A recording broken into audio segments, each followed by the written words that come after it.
Então, aula... Uai, de novo. Esse povo vive mudando isso aqui.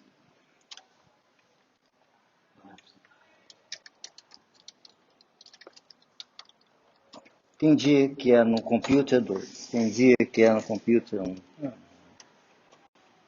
Isso aqui, por exemplo, essa introdução, depois que eu estou falando, é fácil de tirar. Mas aí eu baixei um aplicativo e editar.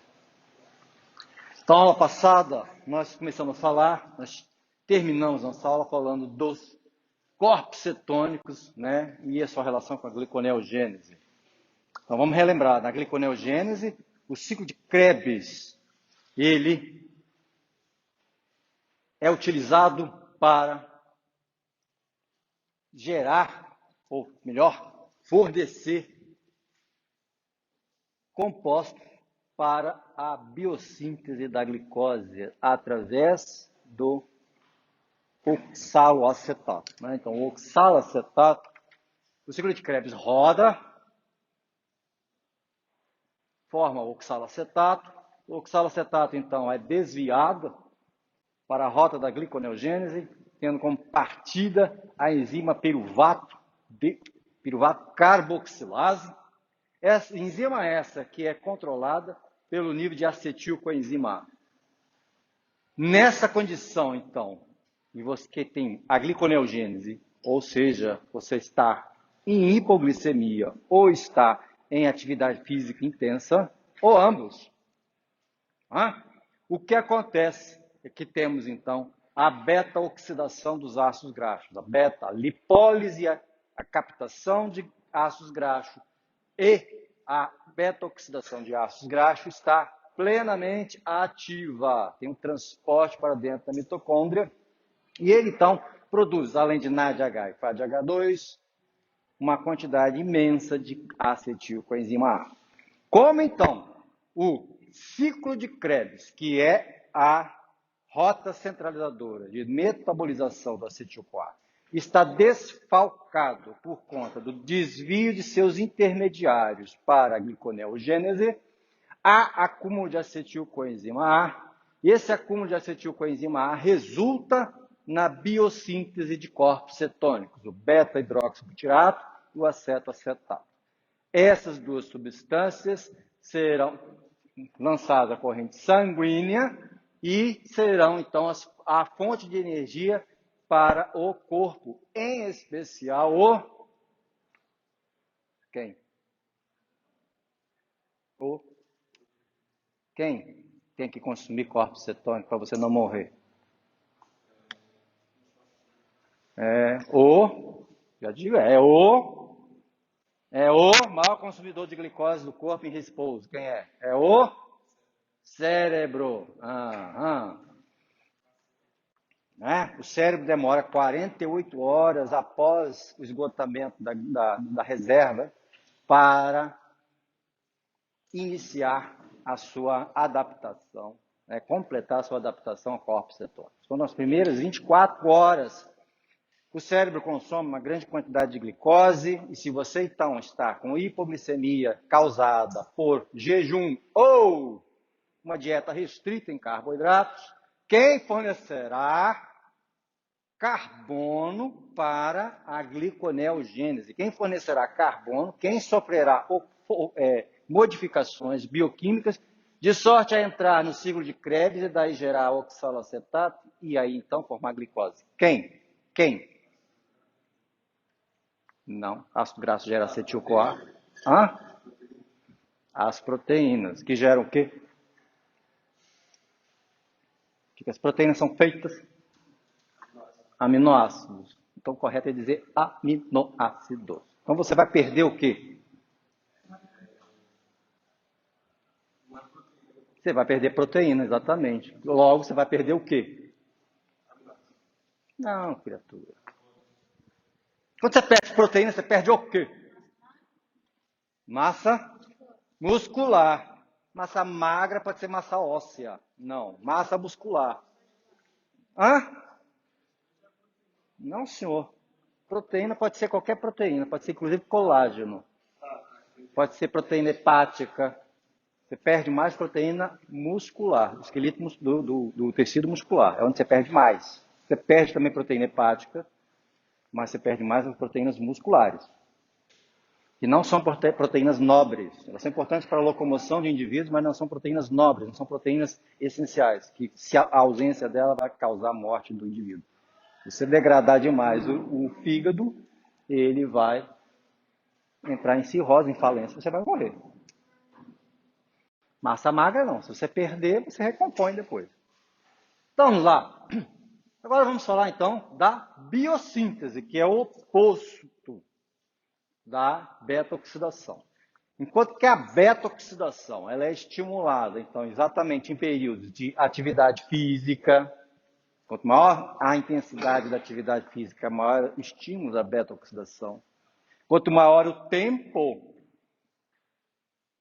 maior é a intensidade de uso, né? A aceleração do uso vai decrescendo com o tempo, mas ela vai aumentando com o tempo. Vocês lembram daquele gráficozinho? Nos primeiros 30 minutos acelera rapidamente, depois vai, mas é crescente, até chegar ao máximo. E a beta-oxidação? A beta-oxidação ela é estimulada por e a biossíntese. A biossíntese ela é estimulada por hiperglicemia e repouso. Baixa atividade física. Tá? Hiperglicemia. Quem faz a biossíntese dos ácidos graxos? Que órgão? Qual órgão seria, hein? É o fígado. Fígado.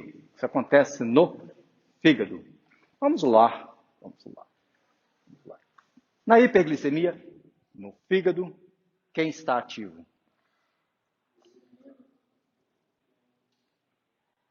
A insulina é o hormônio que é lançado pelo pâncreas, que vai ativar o fígado. Mas quem está ativo? Não, senhor.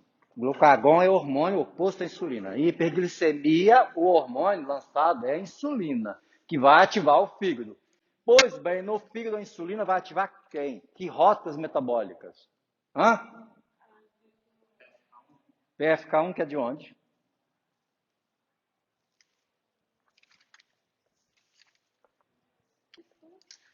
Olha, gente, a prova é assim, tá? Vocês já viram exercícios? Mandei o exercício hoje de manhã.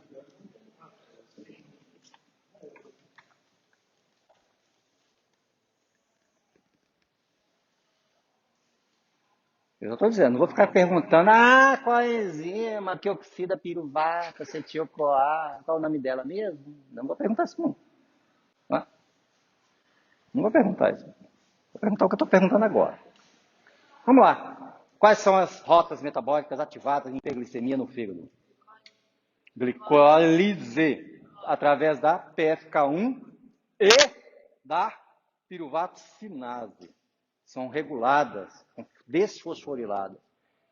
Além disso, o piruvato, então, uma vez formado pela via glicolítica, ele vai para o ciclo de Krebs. E lá tem uma enzima que é ativada hormonalmente por desfosforilação. Quem é? É a piruvato desidrogenase. Então, em hiperglicemia, a glicose está sendo convertida em acetil-CoA.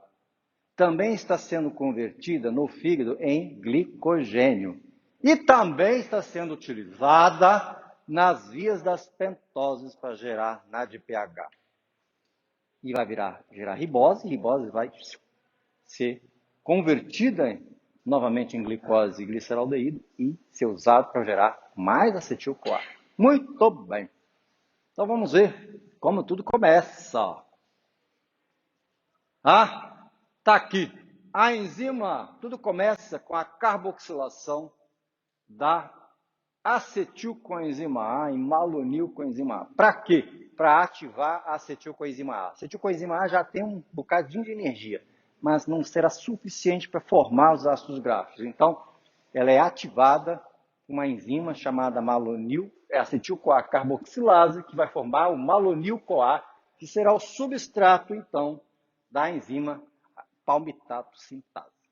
Bem, Essa enzima acetil-CoA carboxilase, ela depende, evidentemente, de uma vitamina, a biotina, assim como a piruvato carboxilase. Tá. Uma vez formada, como é que essa enzima, que é a inicial, é que vai dar o ponto de iniciar, vai iniciar o processo de biossíntese de ácidos graxos, como é que ela é ativada? Como é que é a sua regulação? Bem, primeira coisa, insulina, ao ligar-se nos receptores do fígado, ela ativa enzimas chamadas citrato-liase. Bem, o que está acontecendo aqui? O que está acontecendo aqui é que tem uma grande formação de acetil-CoA formada a partir do piruvato, que vem da glicose. A partir da glicólise, piruvato, deshidrogenase, acetil-CoA, forma uma grande quantidade de acetil-CoA. Acetil-CoA é esse que vai, então, interagir com o oxalacetato, formar citrato. E o ciclo de Krebs vai rodar para gerar energia. Mas, se a quantidade de acetil-CoA que chega é muito maior do que a quantidade necessária do ciclo de Krebs de rodar, é o que acontece nessa hora, né? Você tem tanto acetil-CoA chegando, o ciclo de Krebs roda, forma NADH, forma FADH2, vai para a cadeia fosforilativa, gera ATP, o nível de ATP fica elevado, e aí o que acontece? Começa a acontecer as inibições. Né? O nível de ATP mais elevado, começa a haver a inibição do próprio ciclo de Krebs, porque a taxa de reoxidação do NADH diminui. Entretanto, nós temos hormonalmente a ativação da PFK1 pela frutose 2,6. Isso suprime a inibição do ATP. Estou rápido? A partir de onde?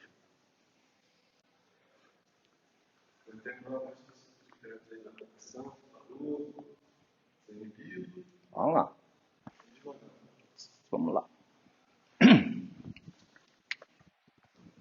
Glicose. Formando piruvato.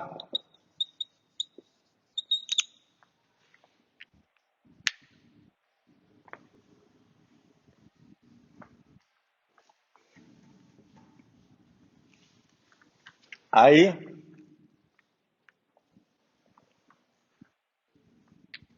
piruvato, indo para acetil-CoA. Nós temos aqui a ativação, vou botar a mesma anotação, tá ali, da insulina,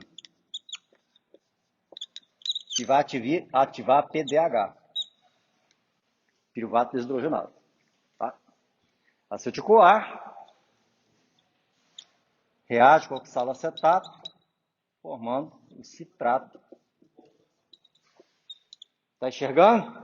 Não? E o citrato roda o ciclo. Bem.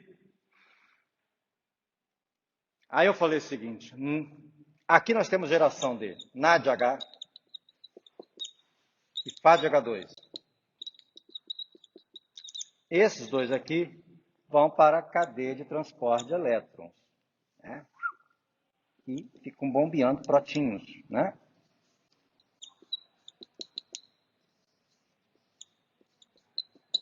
E nós temos aqui a senhora gorda, chamada ATP sintase, taca ela, que vai formar PI, fosfato, formar ATP, entrando os prótons de novo. Né? Ok? Ok? Bem, o que acontece? Aqui nós temos a PFK1,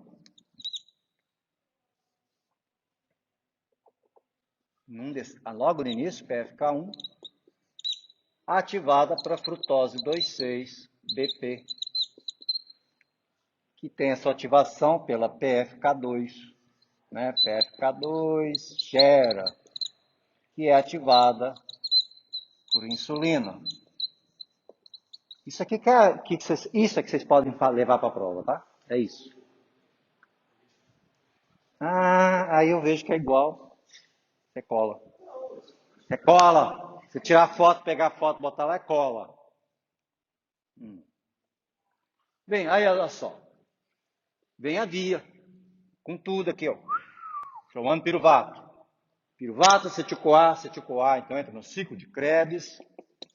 Roda o ciclo de Krebs, faz H2, NAD H, faz H2, gera, bombeia prótons utilizados para formar ATP. Bem, aí, isso vai acontecendo, o que acontece é que a concentração de ATP, isso aqui significa concentração. A concentração de ATP se eleva, o estado estacionário de ATP fica mais elevado. O ATP mais elevado, ele vai começar a querer inibir a PFK1 e inibir a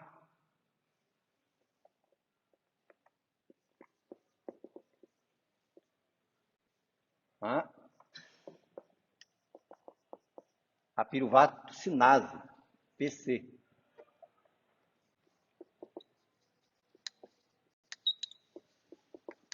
Só que, nesta mesma circunstância, eu estou em hiperglicemia. O hormônio insulina presente. Glucagon, epinefrina.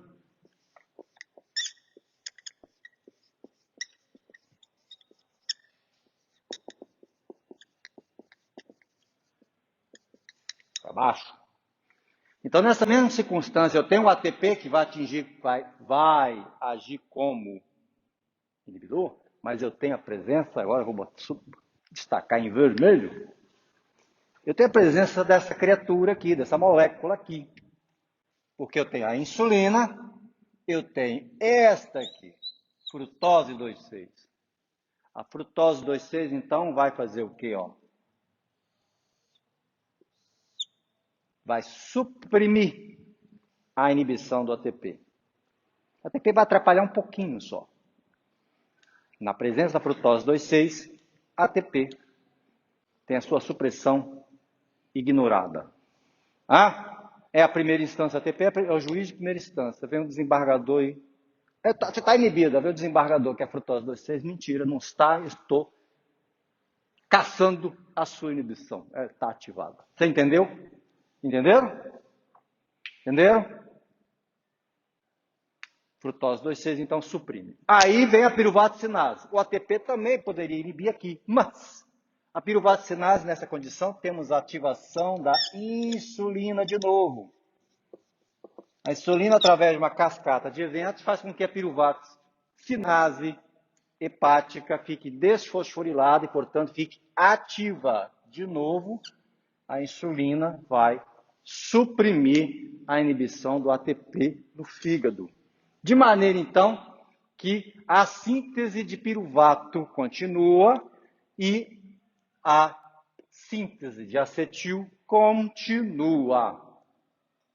Isso vai elevar, então, a concentração de acetil-CoA começa a se elevar.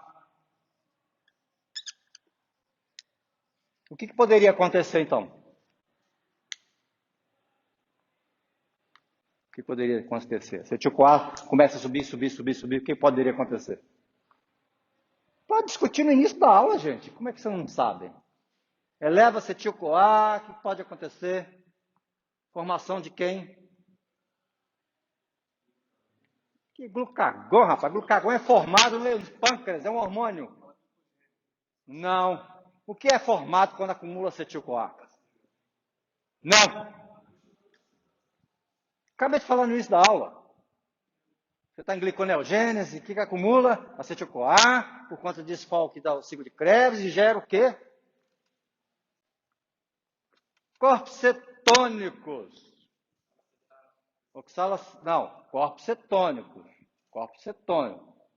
Você tem acúmulo de acetil-CoA, vou chegar aí. Você tem acúmulo de chegar a acetil-CoA, poderia formar corpos cetônicos. Acetil-CoA, mas acetil-CoA forma um corpo cetônico. Mas por que não forma? Aí, Felipe, por que não forma? Responde, Felipe. Você acabou de falar. Forma oxalacetato. De onde vem esse oxalacetato? Não.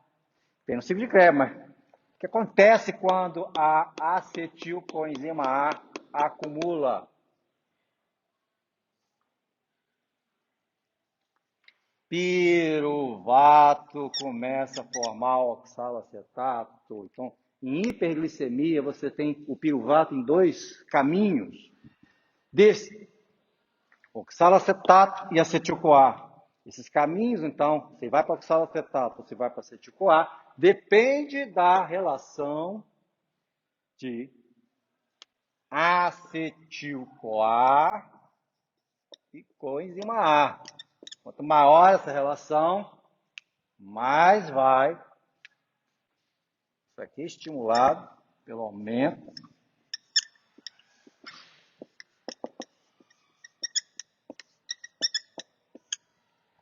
então, em hiperglicemia, o que está acontecendo? Você tem bastante glicose, a via glicolítica está ativada, chega até piruvato, a PDH está ativada, ela vai gerar acetil-CoA. Entretanto, o acúmulo de ATP vai retardar. Bem, o ATP aqui ele tem sua supressão revertida pela insulina diretamente na cascata em cima da piruvato. E a insulina causando a formação de frutose 2,6, que vai suprimir aqui o ATP. Mas o ATP em concentração mais elevada, presta atenção. O ATP em concentração mais elevada vai fazer com que a ATPase, acompanha, vai fazer com que a ATPase funcione mais lentamente, porque você tem muito ATP, logo terá menos ADP e fosfato. Então, essa etapa estará mais lenta. Essa etapa estando mais lenta, a reentrada de prótons é mais lenta. Portanto, energiza a membrana da mitocôndria, tornando o translado mais dificultoso, mais difícil. Daí, então, o transporte de elétrons reduz. Reduzindo o transporte de elétrons, vai trancar. Vai aumentar a concentração de NADH, aumenta a concentração de FADH2, aí o ciclo tranca. Ele gira mais lentamente, porque o ciclo vai depender de FAD para formar FADH2 e vai depender de NAD+, para formar NADH. Ora, a regeneração tanto de NAD quanto de FAD se dá aqui no transporte de elétrons. Daí, então, o ciclo ficando mais lento, você tem formação de oxalacetato induzido pela concentração de acetil-CoA. Acetil-CoA, então, forma citrato, paulatinamente pela citrato sintase. E aí o que acontece? Que a concentração, o ciclo ficando mais lento, inibido nessas etapas subsequentes, a concentração dele se eleva e aí ele sai da mitocôndria e vai parar no citossol. Tá? Bem, no citossol, temos a enzima citrato-liase. A citrato-liase vai quebrar o citrato novamente em acetil-CoA e oxalacetato. Então, para que serviu essa bagunça toda, essa confusão toda? Só para pegar o acetil de dentro da mitocôndria e levar para fora da mitocôndria. Só para isso. Porque o acetil-CoA não sai da mitocôndria. Ele tem que sair de uma forma diferente, uma forma de uma outra molécula. Essa molécula é o citrato. Isso tudo aqui vai formar citrato. Tem que levar o acetil-CoA para fora. Para levar para fora, tem que levar na forma de citrato. Ora, vai levar citrato, portanto, vai informar a o status energético elevado para quem? Para aqui. Aí o citrato, ele vai se juntar ao ATP para reduzir a atividade da PFK1. Reduzir, porque nós temos aqui a frutose 2,6. Só reduzir. Entretanto, a citrato, ele vai se ligar à enzima acetilcoenzima A, carboxilase, e vai causar a sua polimerização, ativando então a enzima acetilcoenzima A, polimerase, carboxilase. Está vendo aqui essa forma ativa, ela polimerizada. Então, na forma inibida, essa enzima, ela é despolimerizada, não tem a ação catalítica. Na presença de citrato, reforçado pela ação enzimática da insulina, quer dizer, a insulina causa a formação de citrato. Citrato, então, causa a polimerização da acetilcoenzima A carboxilase, então inicia a biossíntese de malonilcoenzima A.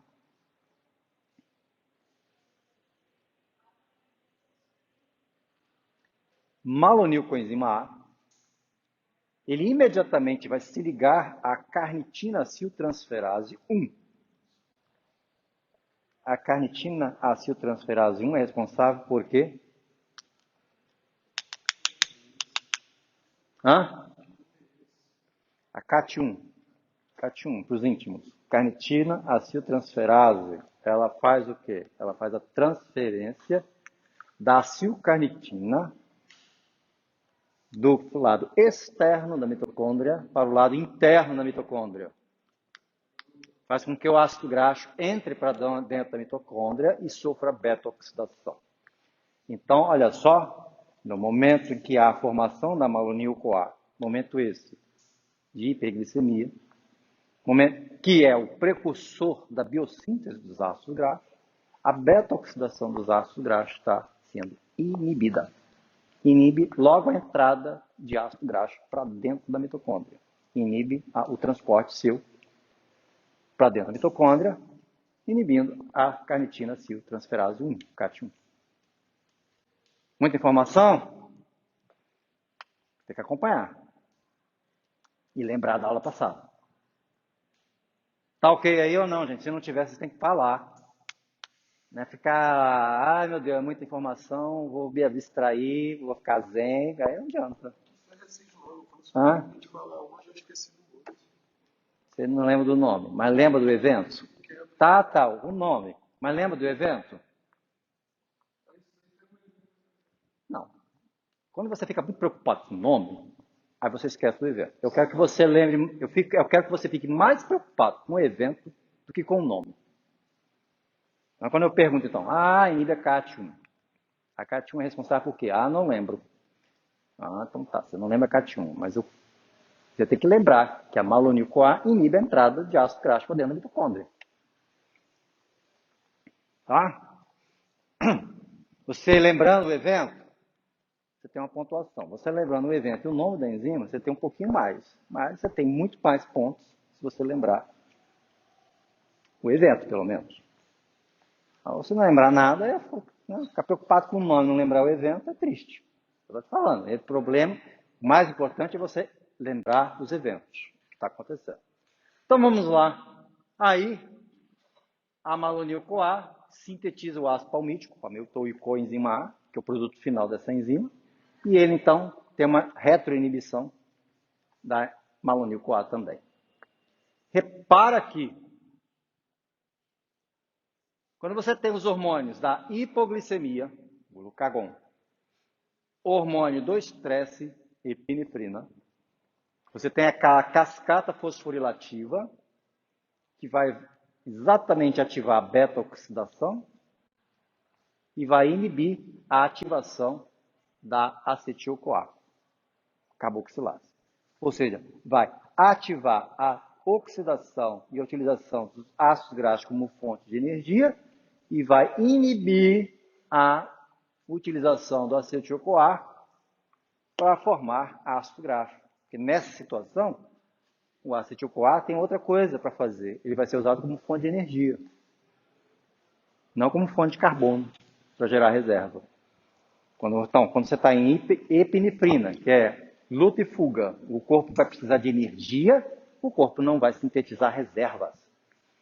Você está com insulina, excesso de uma fonte energética, o corpo vai ativar todas as rotas metabólicas de biossíntese de reserva, glicogênio, triacilglicerol, e vai inibir as rotas de consumo de energia, né?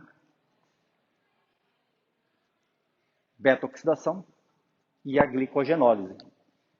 A via glicolítica aqui está ativada.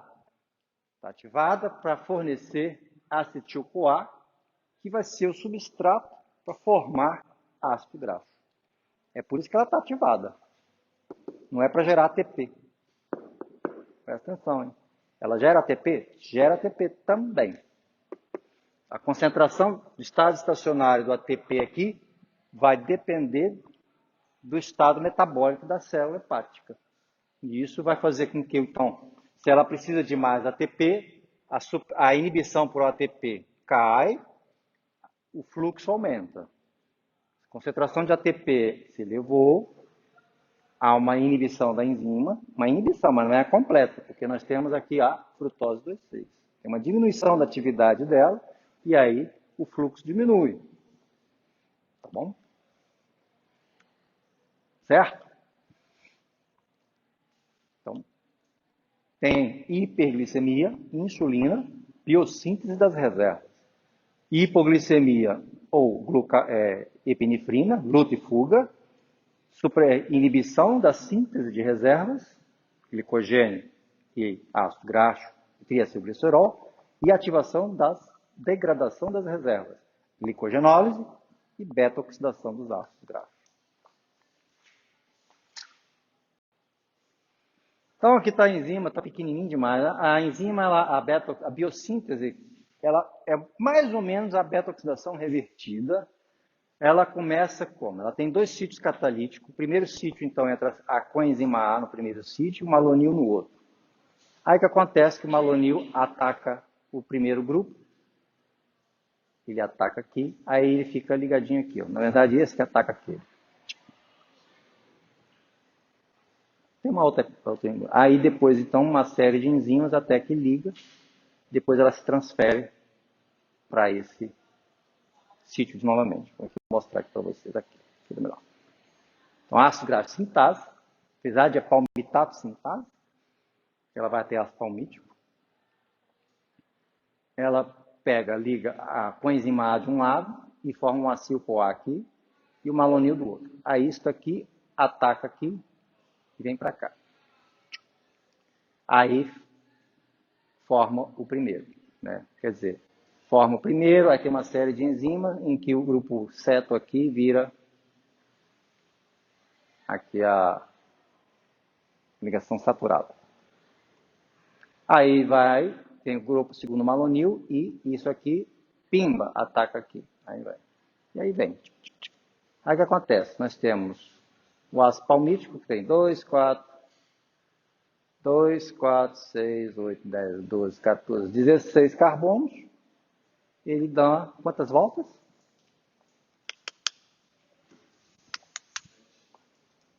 7, exatamente. Na primeira volta ele bota 4. É o contrário. Né? Então vamos lá. Quem é que fornece elétrons e hidrogênio para que haja, então, a formação das ligações saturadas, né? As ligações aqui, carbono. Tá ruim aqui de novo. Nós vamos olhar aqui. Se você olhar aqui, ó, é o NADPH. Tá? Começa aqui, vem a reação de condensação, forma um cetoacil. Tá pequenininho, né? Então, cetoacil. O cetoacil, aí ele é reduzido com NADPH, forma um hidroxiacil. Vem uma enolase, tira a água, forma, então, uma ligação dupla, um enoil. Vem de novo um NADPH e forma de novo a ligação saturada, e assim vai. Então, repara que precisa de um agente redutor, precisa do NADPH. De onde vem esse NADPH, então? Qual a rota que nós vimos que forma NADPH? É a via das pentoses. Então, o glicose aqui, nessa situação, ele está indo para a via das pentoses, vai formar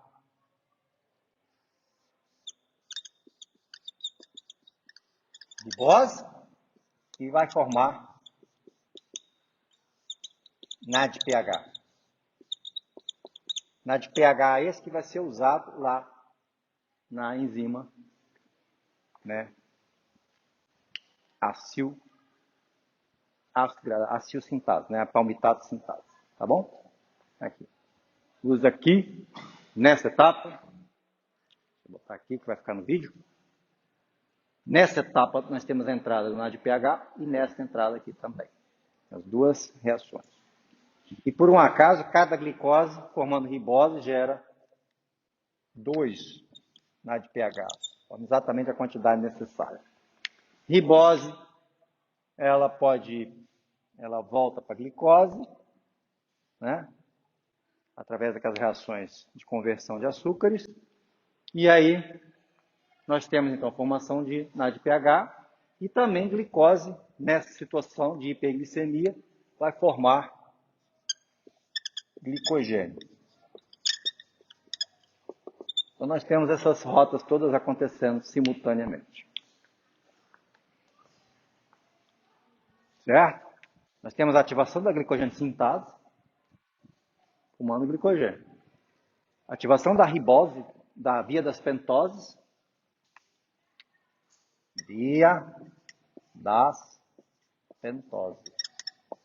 Ativação das vias das pentoses por queda na concentração de NADPH. Ativação da via glicolítica, por as razões todas que eu já falei.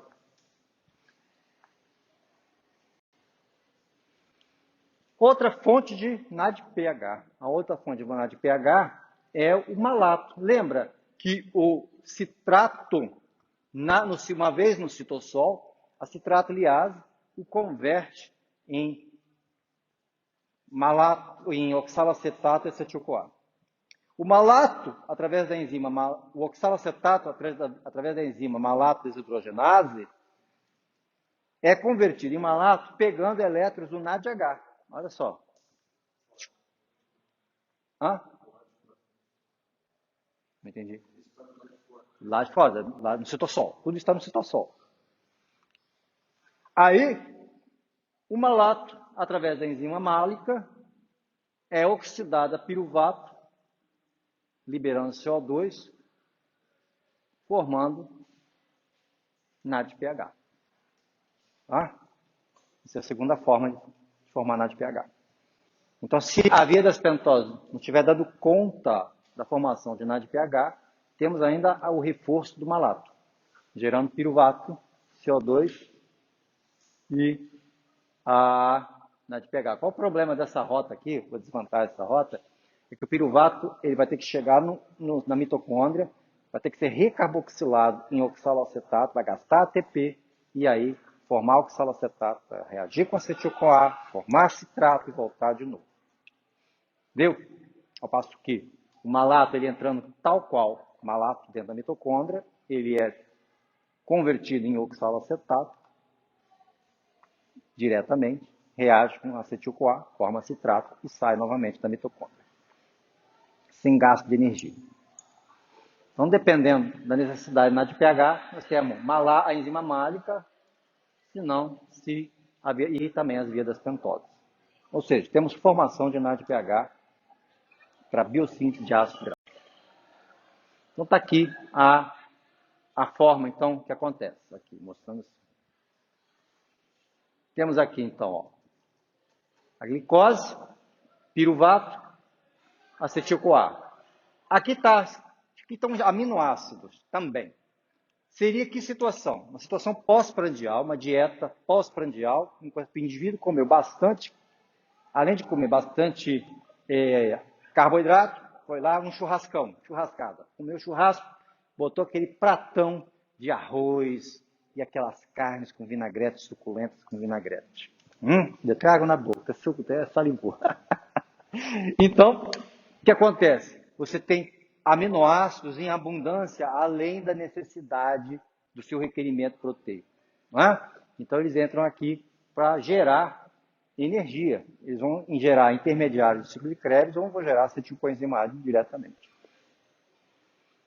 Se eles gerarem acetil-CoA, então eles vão formar citrato. O citrato, então, acumula, sai da mitocôndria, aqui, está no lado interno, que está na matriz, vai para o citossol.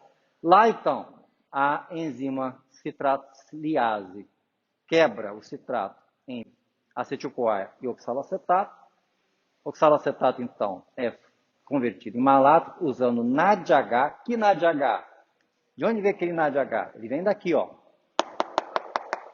da via glicolítica. Lembra que a via glicolítica forma NADH? Em um passo dela, a gliceraldeído desidrogenase forma NADH. Então, esse NADH vem lá da via glicolítica. E aí forma NAD, né, que volta para a via glicolítica. O malato, então, ele entra diretamente e aí é reconvertido em oxalacetato. Então, você pega o NADH daqui, colocou para dentro da mitocôndria, simplesmente isso. Ou o malato é convertido em piruvato e NADPH. Aí você tem síntese de NADPH. Então, depende, isso vai depender de quê? Então, da concentração de NADPH. Se a concentração de NADPH estiver muito baixa, o malato vai por essa rota. Se a concentração de NADPH estiver não baixa, malato vem prioritariamente por essa rota. Depende da concentração de NADPH, por sua vez vai depender da ativação dessa via, a via das pentoses.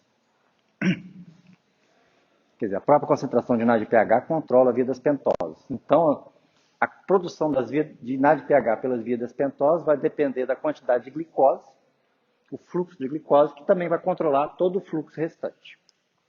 Então, a disponibilidade de glicose é que vai, na verdade, controlar o fluxo, a velocidade de todas as rotas metabólicas. Mas temos a ativação através da ação hormonal. Repare, então, que os hormônios são muito importantes na regulação do nosso corpo. E aí você vê o problema de um diabético. Um diabético não tem resposta à insulina, tudo isso aqui, esse controle todo nele não existe. É inexistente. Então, o controle da diabetes não é só captar a glicose e jogar para dentro da célula. Até porque o fígado não precisa da insulina para captar a glicose e jogar para dentro dele. Mas precisa da insulina para regular o seu metabolismo. Para ativar rotas e inibir rotas. Ativar as rotas de biossíntese e inibir rotas catabólicas. Glucagon e epinefrina, a mesma coisa.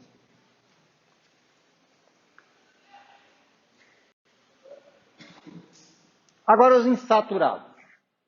Como é que acontece a biossíntese dos insaturados? Nós fazemos biossíntese de insaturados até o carbono 9. Então, onde acontece isso? Uma vez formado o ácido palmítico, ele é encaminhado para dentro do retículo endoplasmático liso. Lá no retículo endoplasmático liso, ele pode ser elongado até o ácido steárico, que tem 18 carbonos, e aí sofrer mais alongamento e formar ácido graxo de 20, 22 carbonos. Ele pode sofrer insaturação por uma insaturase, e aí formar insaturação. Está vendo aqui um delta? Vocês não dá para ver. É um delta 9, 16,1 delta 9, ou seja, tem uma insaturação no carbono 9.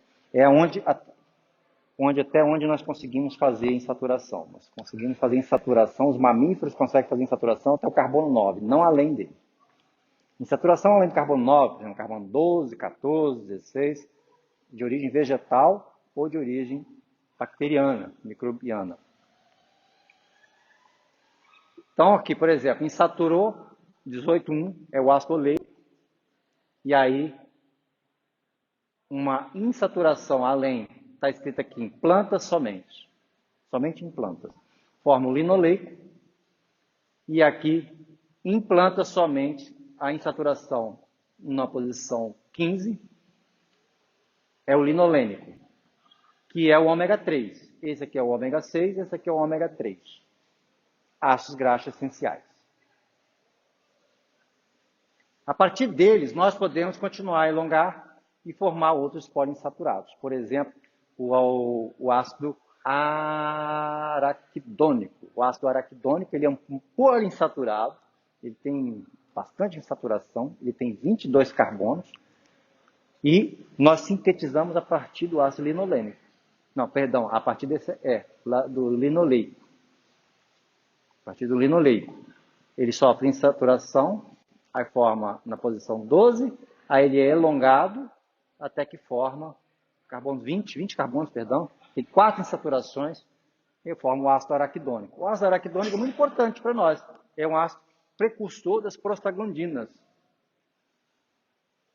Precursor das prostaglandinas, que são hormônios locais, responsáveis pela resposta inflamatória. Acaba até na P2. Pergunta da P2. Função ácido araquidônico. Formação de prostaglandina. Somente uma pessoa respondeu. Uma. É tudo errado. Quem foi a Noelle, se eu não me engano, que acertou.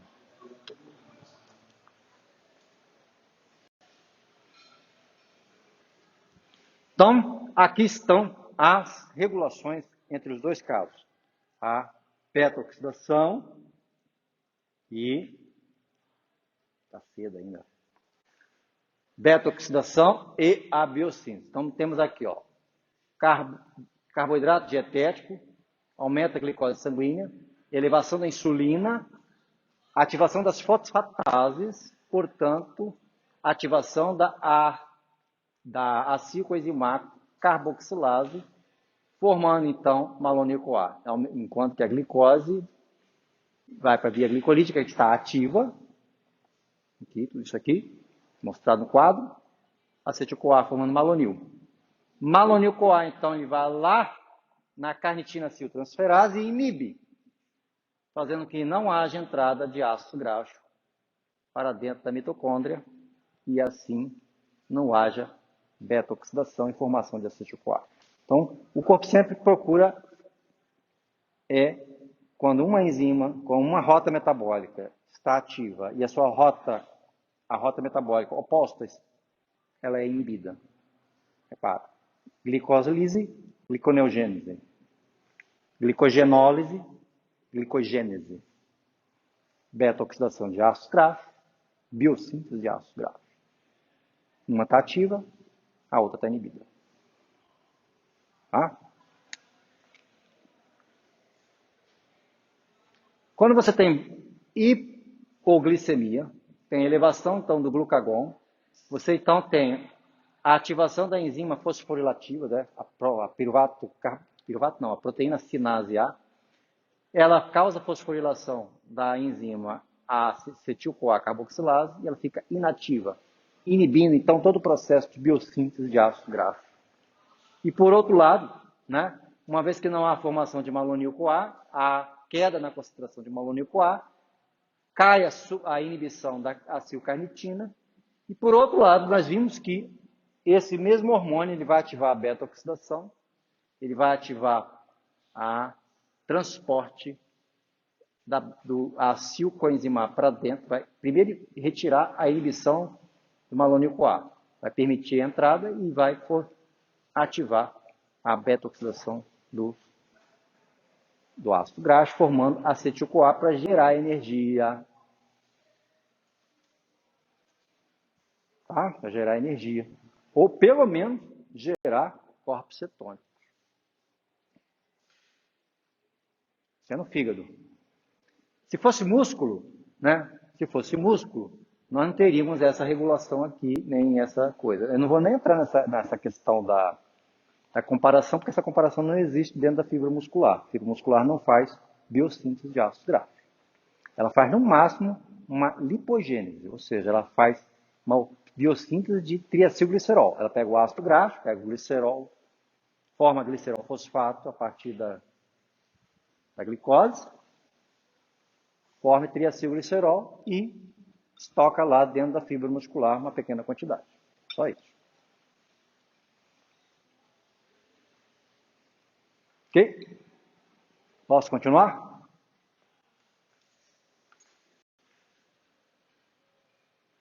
Triacilglicerol. Como é que acontece a biossíntese do triacilglicerol? A biossíntese do triacilglicerol, ele inicia a partir do glicerol fosfato, 3-fosfato. Glicerol 3-fosfato, nos tecidos hepáticos, dentro do fígado, o glicerol, tal qual ele vem, por exemplo, o glicerol da dieta, você se alimentou-se então com carboidratos, proteínas e lipídios, todos eles foram digeridos lá no intestino, absorveu, e aí vem a quilomicro, atravessa tudo, né? Vem um quilomicro, atravessa pelo corpo todo, virtualmente o quilomicro é capturado pelo fígado, o fígado picota o quilomicro todo, e aí acaba formando, entrando para dentro do fígado, glicerol, porque nessa viagem do quilomicron pelo corpo, né, nós temos as lipases capilares, que degradam o triacilglicerol do quilomicron, os ácidos graxos são absorvidos, o glicerol permanece no sangue, e aí o que faz com tanto glicerol? Né? Se você está, então, numa situação pós-prandial, você teve uma alimentação, uma quantidade razoável de carboidrato, lipídios e proteínas, o que acontece? Esse glicerol, então, ele pode ser refosforilado no tecido hepático, e aí, então, formando glicerol 3-fosfato. Se não houver glicerol suficiente, estando em hiperglicemia, a glicose vai formar dihidroxicetona, na via glicolítica. Dihidroxicetona é desviada, então, para formar glicerol fosfato. Ou seja, então a glicose vai ser utilizada para gerar glicerol fosfato. Nos tecidos extrahepáticos, esta é a forma majoritária de formação de glicerol 3-fosfato. Ou seja, a partir da glicose, forma glicerol 3-fosfato, para então reesterificar. É assim que o tecido adiposo faz o seu triacilglicerol.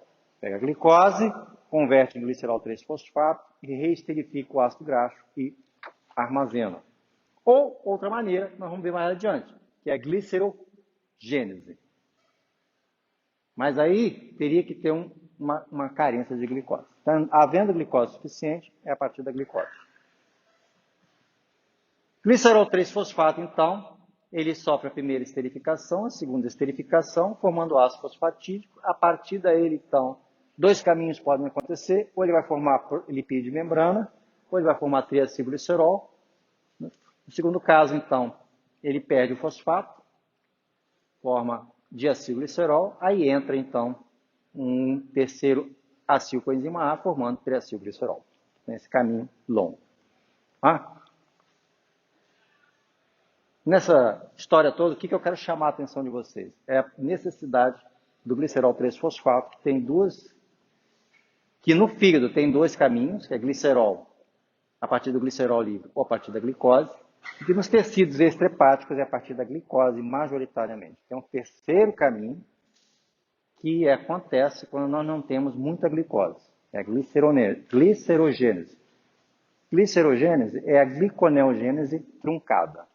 Ela vai até dihidroxicetona forma glicerol. Ou seja, pega o caminho todinho aqui. PEP, piruvato, forma PEP, forma oxalacetato, forma PEP, sobe, e aqui chega aqui glicerol. Glicerol 3-fosfato. Né? Vamos ver lá adiante. Hoje ainda. Tem meia hora. TAG. Então, biossíntese do TAG. A biossíntese do TAG é estimulada por insulina. Nós temos aqui, ó, glicose, aminoácido, então aquela nossa churrascada, né? Liberação de insulina, formação de acetil-CoA. Acetil-CoA, então, é utilizado para a formação de ácido graxo e formação de triacilglicerol. Bem, em condições normais, não há formação de corpos cetônicos nesse estado fisiológico. Entretanto, em diabetes, como o diabetes ele não consegue converter acetilcoenzima A em ácido graxo adequadamente, exatamente porque o fígado está sempre interpretando que ele está em hipoglicemia, o ciclo de Krebs dele está desfalcado, esse acetil-CoA acaba indo para corpos cetônicos. Então, por isso que um diabético ele sempre está cheirando a cetonas. Ele está constantemente formando corpos cetônicos, independente se ele estiver em hiper ou em hipoglicemia. Como normalmente ele está em hiperglicemia, entra a glicose dentro do fígado. O fígado não tem ativação apropriada da via glicolítica, né, nem da glicogênese, acaba aumentando a via glicolítica, e quando não tem uma ativação apropriada da glicogênese, porque a enzima glicogênio sintase não está sendo ativada pela insulina, pela ação da insulina, acaba tendo muito glicose disponível para a via glicolítica, e a via glicolítica acaba fluindo mais. Mas não acontece essa regulação aqui, nem essa aqui. Não acontecem essas regulações. Essas três regulações não acontecem no diabetes tipo 1, aquele diabético que não tem um tipo 1 e tipo 2, porque tipo 2, o tipo 1 não tem o hormônio, tipo 2 é o receptor que não é adequado. Acaba fluindo por maior disponibilidade de glicose, não por conta da regulação da rota em si.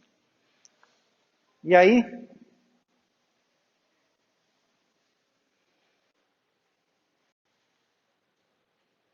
temos aqui um ciclo, uma coisa muito louca que acontece no nosso corpo, que aparentemente é louca, meio sem sentido, na utilização do triacilglicerol. Porque metade do triacilglicerol que é degradado no tecido adiposo, mais ou menos 50%, é reesterificado. Degrada o triacilglicerol, está lá glicerol e ácido graxo, o tecido adiposo vai lá e reesterifica, usando glicerol 3-fosfato. Usando quem? Glicose, majoritariamente. E o glicerol que ele formou aqui? Vai para a corrente sanguínea. Na corrente sanguínea, então, o fígado pode reaproveitar. Aí, olha só. Aí, né, o glicerol aqui, o ácido graxo aqui, ele vai para a corrente sanguínea, ele é transportado pelas proteínas albumina sérica. Ele chega lá no fígado, quando ele chega lá no fígado, o fígado pode fazer a beta-oxidação. Só que quando chega muito ácido graxo no fígado, ele reesterifica e lança na corrente sanguínea VLDL, que é meio doido. O VLDL não tem a mesma disponibilidade do que o ácido graxo livre. O VLDL tem que, então, encontrar uma lipase capilar para degradar esse triacilglicerol que está no VLDL, para então ser utilizado pelo corpo, principalmente pelas fibras musculares e demais órgãos. Mas por que será que faz isso, né? Isso é para controlar a quantidade de ácido graxo livre. Muito ácido graxo livre levaria uma acidose tremenda. Você já entra em acidose, em hipoglicemia. Essa grande quantidade de ácido graxo livre levaria, então, uma queda acentuada do pH. Então, poderia ser algo muito ruim para o corpo. Então, para controlar essa acidose, ele simplesmente modifica a forma de transporte desse ácido graxo. Ao invés de levar tal qual ácido graxo, um ácido, vai levar como um éster o triacilglicerol, agora disponibilizado no VLDL. Entenderam? Mais ou menos metade. É o que dizem ali. Mais ou menos metade. Não. Metade nem sai do tecido adiposo. Nem sai. E o que sai, alguma parte é transformada em VLDL. Entendeu? Por isso que os médicos dermatologistas, até um tempo atrás era permitido a aplicação de uma injeção que permeabilizava a membrana plasmática do adipócito e assim deixava sair mais ácidos graxos de maneira então que retirava aquela gordura localizada. E funcionava, mas a Anvisa proibiu, por alguns casos aí malucos aí, de efeitos colaterais, a Anvisa proibiu, mas era um remédio eficaz e funcionava. Aqui no Brasil é proibido. Você tem essa barriguinha aqui que não quer sair direito, não você vai lá e... Hã? Quê? Ah, não sei. Algumas pessoas tiveram uns efeitos colaterais aí, com a aplicação disso, e aí foram lá na Anvisa, fizeram aquele castel como sempre fazem. Hã? Como? Não lembro. Eu só sei que era um medicamento injetável, hipodérmico. Eu não lembro. Nem quero lembrar, é proibido? Tem. Bem, até onde eu sabia, era proibido. Alguns remédios, né? Esse que eu estou falando que comprovadamente era eficaz. Existem uns outros aí, mas um que era comprovadamente eficaz e que as pessoas, que os médicos dermatologistas indicavam, foi proibido pela Anvisa.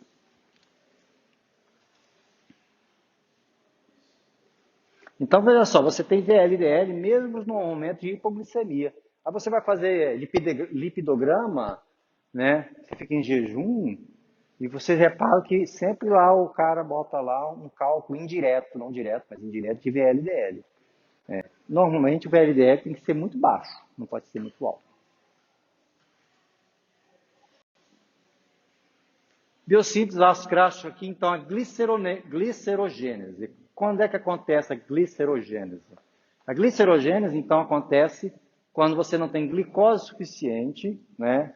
Ou quando a demanda de glicerol-fosfato é muito elevada, acima da capacidade de geração de glicerol 3-fosfato a partir da glicose. Então, ele vai usar como fonte de carbono as mesmas moléculas que são utilizadas para gerar glicose, ou seja, os aminoácidos, proteínas.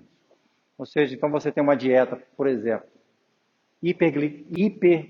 normoglicídica, digamos assim, mas hiperproteica, ou até mesmo hiperglicídica e hiperproteica, aqueles aminoácidos excedentes que você está ingerindo, parte deles então, serão degradados para gerar energia, principalmente nos músculos, outra parte será degradada no fígado para gerar intermediário do ciclo de Krebs, que vão gerar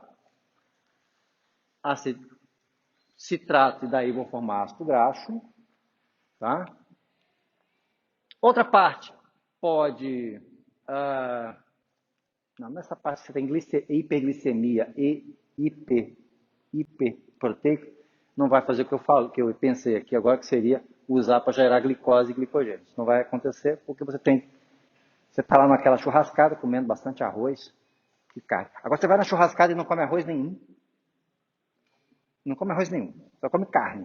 Então, esse aminoácido que vai formar vai entrar para oxalacetato, você vai entrar em hipoglicemia, então vai gerar glicose no fígado e também no tecido. E também, se você gerar bastante ácido graxo, está se entupindo de carne, e aí você está comendo bastante carne, muito aminoácidos, parte deles começam também a querer formar. Eu estou querendo jogar o cursor para cá, olha que maluco. O ciclo, você comeu bastante, muito aminoácido, vai acabar gerando citrato e ativando a biossíntese de ácido graxo.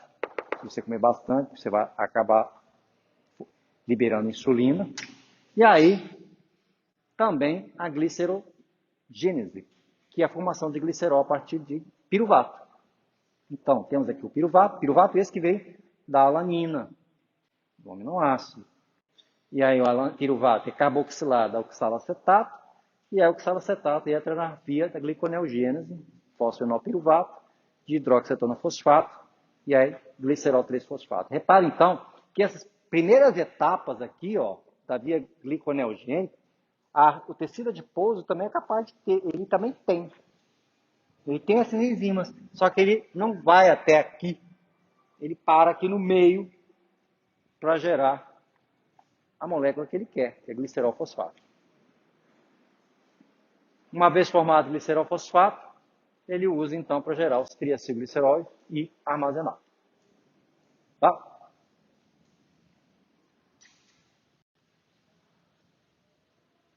Bem, essa regulação, essa glicerogênese, ela é estimulada por hormônios pelos hormônios, está lá na outra, hormônios esteroides, são as cortisonas. As cortisonas, elas estimulam são os glucocorticoides, estimulam a expressão gênica da PEP-carboxinase. Então, repara só, isso é uma ativação, um controle da ação enzimática, não a nível de enzima.